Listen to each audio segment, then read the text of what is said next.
Episode 4 feels much quieter than the previous episodes. Nothing dramatic happens on the surface, yet almost every scene changes something within the characters. Instead of giving us answers, the episode slowly makes us question fate, choice, love, and the circumstances that shape who we become. So, let's get started. Tandrak and Bhatt's relationship grows beautifully without any grand or dramatic moments. We see them exchanging photos, a Christmas toy. Bhatt keeps placing chamomile flowers with Tandrak. They sit together during a movie, share and exchange blankets, write notes to each other, and eventually Tandrak gives Bhatt his cross.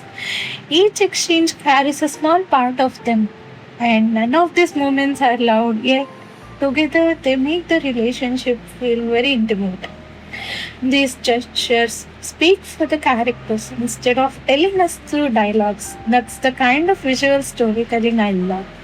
Then comes the conversation with Teju.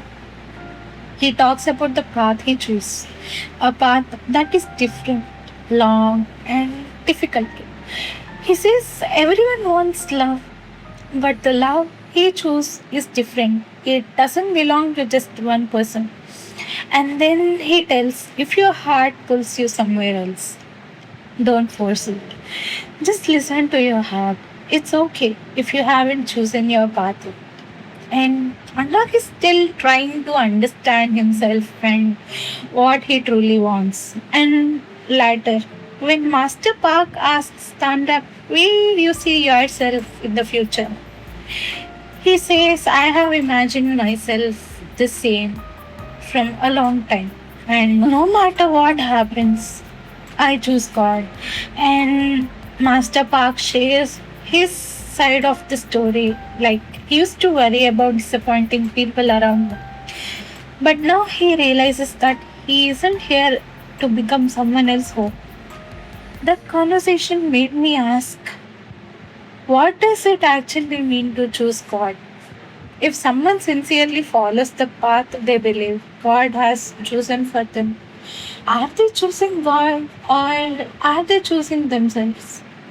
Or does choosing yourself only become wrong when it leads to somewhere unexpected? Maybe Tandak's real conflict is between choosing himself and choosing God.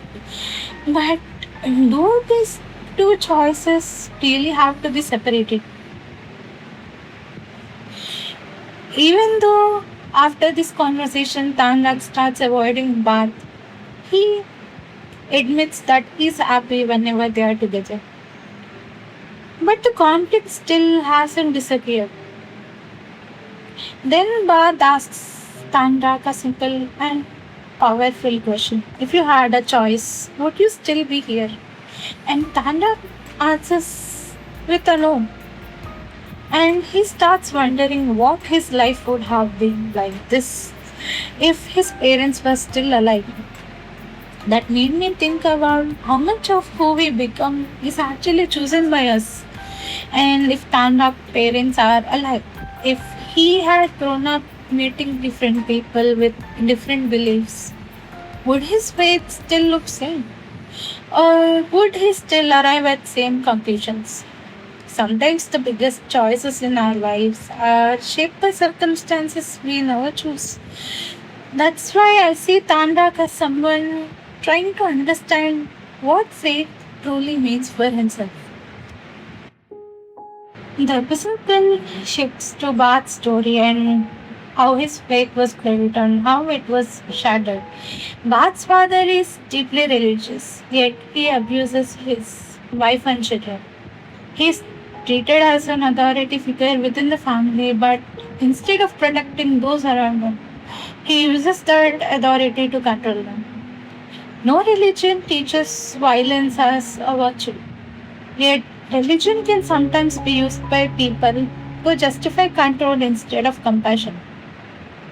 Dad says he once believed that his mother stayed because she loved his father, or maybe because of him. Later, he realizes that she may have stayed because she believed leaving the marriage itself is a sin.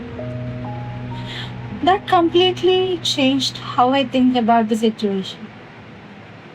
And also, it creates an ethical dilemma. Like, what if she had left the marriage? Would that really have been a greater sin? And when she finally kills her husband, is it simply a murder? Or is it self defense after years of abuse? There is no easy answer for this question. Maybe if she had left the marriage, she wouldn't commit the murder or go to jail.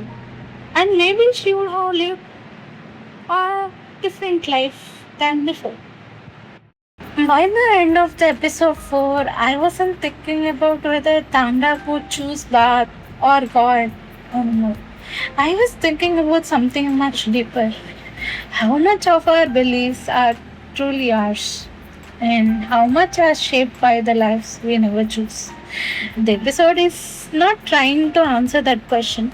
It simply places Tandak and Bath on two different journeys and quietly let us watch them search for themselves.